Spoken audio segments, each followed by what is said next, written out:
half of the province of Pangasinan was submerged in floodwaters.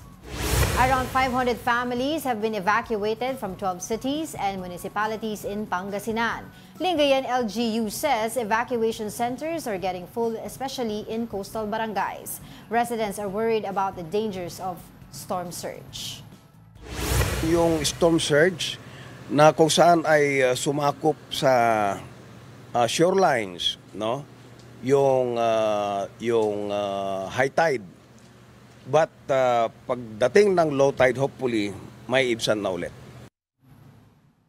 Ayan din yung kinakatakot natin. Ayan din yung dumali. Ang storm surge ang dumali. Naalala mo sa Yolanda? Because it was not properly communicated kasi at that time. Actually, ang Yolanda ang nagpamulat sa tao about a storm surge. Kasi prior to that, hindi ang alam lang natin, tsunami.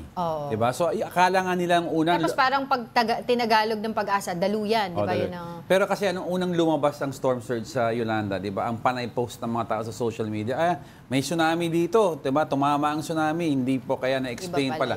Meron pala tayong delubyo such as a storm surge. Sana kasi hanggang ngayon actually, alam natin may storm surge, hindi pa rin tayo aware paano namumuo ang storm surge at ano yung mga areas prone to this. So sana the government and local governments will educate our people ano yung mga affected areas most likely to be hit by a storm surge. And through our help, no, sa and media. what causes a storm surge as Kasi well. we can educate also the public by reporting. Kasi ang dami na may storm signal, meron kang rainfall warning, may storm surge warning, may gale warning, di ba? Daluyong. Meron tayong gustiness warning, yung wind speed, di ba? Meron tayong I have to correct myself. What did I say? Daluyan. No? I said daluyong, yung sa storm surge. Yun lang.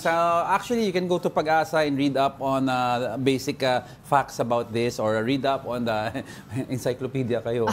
Encyclopedia, may Google na. Hindi. Pero iba pa rin. May Googles na. Sorry. Pero anyway I'd like to point out also yung sa Sierra Madre. Diba, sabi nga nila, diba kahapon naglandfall ang bagyong Christine, diba, sa Sierra Madre. The other night, not sa Sierra Madre, but sa Isabela. At sinasabi nga ng Isabela, hindi ganun. Although, nasalanta sila, may mga pagbaha, etc.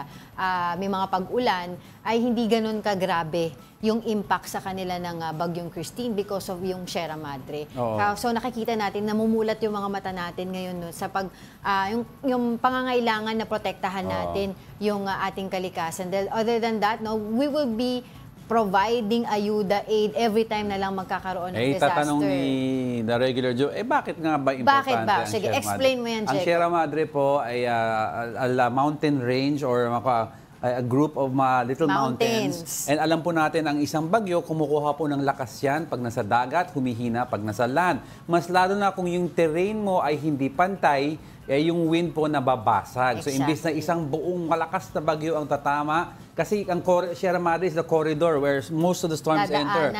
Imbis na buo siya dumaan, binasag mo ang kalaban, pinaliit mo ang kalaban. Pag pumasok sa loob ng Pilipinas, sa mga bundok ng Sierra Madre. Ngayon, gusto nyong sirain ang Sierra Madre, kung sino man gusto sumira dyan, sana yung business niya ang unang tamaan ng bagyo.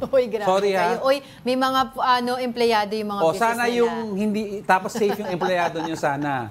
Alright, Kasi nakaka-irita yung yes, nagsisira sa kalikasan. Pasensya na po.